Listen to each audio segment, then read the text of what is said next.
Hey everybody, it's Beth and I am an artist and teacher here in Los Angeles, California. And today I will be teaching you about how to choose colors for your painting palette. So in the left-hand corner, you're going to see a painting that I'm working on and almost finished with. It's a painting of my grandma and it's a gift from my mom. So what we're trying to do is I've had a lot of questions of people asking, how do you make your painting or a person inside of your painting appear as though the colors all blend together, as if this person was meant to be in this world? So let's start by talking about what you do when you take a photo nowadays. Most likely you're taking a photo of your, let's say, a selfie. You're taking a selfie, and what you do after you are done taking your selfie is you adjust the saturation, you adjust the exposure, you probably put a filter on it to make it appear as though you're like in such, I don't know, it's like the most beautiful sunset ever. And you post it and then you're good. But if you're trying to create an image, we have a little bit of a harder time doing that because you can't just put a filter on your painting. But in a way, that's what we need to have in our heads of how we're going to be painting. So what I like to do is when I choose my colors, I choose a limited palette. A limited palette just means you're just going to choose a maximum of, I would say, 3 different variations of your primary colors. So what are your primary colors? Red, yellow, and blue. So 3 different variations max of those 3 colors. Now, I say red, yellow, and blue as our primary colors, and you're probably wondering, what about black? What about white or brown?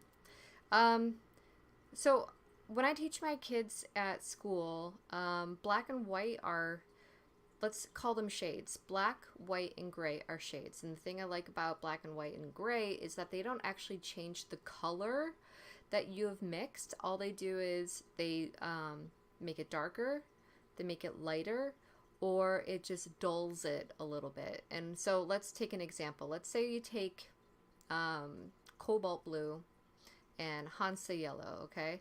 So what we're going to do is when we get that, we're going to get a nice green. But let's say we take a teal, and a teal is just, blue-green color, you know what a teal is, and then mix that with yellow. So what we're going to get is a variation of blue, green, and yellow, and that is the color that I want for my entire painting, right? But what if I wanted to lighten that without changing the color? Add a little bit of white, because it's not going to change the color of your paint, but if you added more yellow, it would actually be a more yellow type of teal. So you have to think about that, number one, when you are working with your colors. Another thing too is in real life, everything seems to be a little bit more dull sometimes unless you light it up properly. So think about everyday life. You're not walking around with like this bright light in your face like I have right now, lighting you up so you could see every little part of your face, whether you like it or not. But in real life, you might have to dull down your colors so everything appears to be more realistic. So what would you add to your paint to make it a little bit more dull? And hopefully you remember, it's gray. All right, so that's number 2. The last thing that we want to do is a limited palette. So I just mean you want to create an environment where every color, so let's look over here, every color in the face of this painting and every color in the background somehow works together. Because think about it this way. When you put a filter on your photograph, what you're basically doing is laying a color over your picture, right? So let's pretend like we have a clear piece of cellophane, but it's blue clear. So it's blue cellophane, transparent, okay?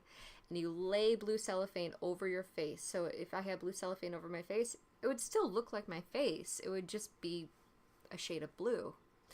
So when we're creating, like in this painting that I have right here, the background, it appears as though she's in, like the sun is setting and she's in some beautiful environment with blues and oranges, whatever. So those colors are going to be creating, basically, if this were a real world, those colors are going to be giving like a little cellophane filter to her face as well.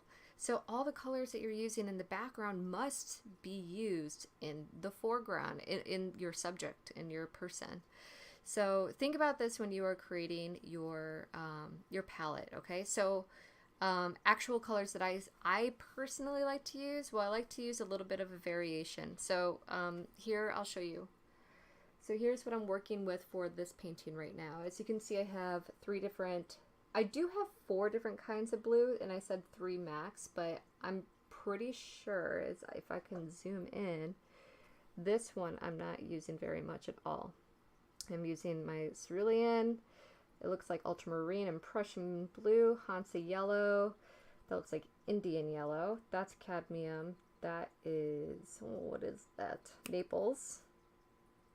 Now I'm confused, what is this one? So I have a few different types of yellows, mainly because yellows I knew for a fact that we would be using a lot of it for my sky, and also because if you think about a sky, you know, like sun setting, you are going to have a lot of different types of yellows in there. So give or take with your limited palettes, I guess, but make sure you're using it then also in your subject or in your person, okay? Reds, I only had 2. I only used Alizarin Crimson and Cadmium Red, and then it looks like I have a few browns here that I used to also dull everything down. Now, the brown is one of those that we didn't talk about. So there's Dyke Brown, which I use as my black because I feel like if you use pure black, it doesn't look as natural, and I will have another video that explains when I do use black and white. That actually is my underpainting, okay? But that'll be a different video. I have burnt umber, and it looks like that must be raw sienna. Okay, so some raw sienna. These are going to give us some neutral colors. Like, so look at my face right now. When my face is actually a little bit dull, we're going to see a lot of different types of browns. So browns is another thing that you can add to your blue, yellow, and red to create your paint palette, because it's going to dull the color down and it's going to make it look more like flesh tone. Okay, and then moving on to the right side, what I have over here is gray. That is Paynes Gray Medium. That is Titanium White. That is Titanium Buff. And I have a warm white. I feel like I'm missing something. No, looks pretty good. So my basic palette, that's what I have on here. This is what I'm going to be using for a lot of my my colors, a lot of my paintings.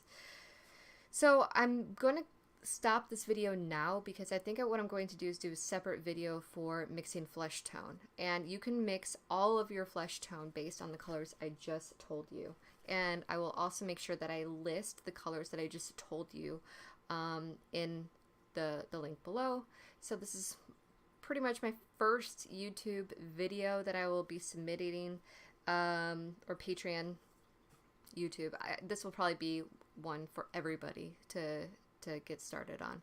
But anyhow, if you liked it or if you learned anything, please give me a thumbs up, or please subscribe so you could find more videos on painting and portraits. And please leave some positive feedback. Negative feedback, you could leave it at the door. And that's it. So thank you so much. Have a great night.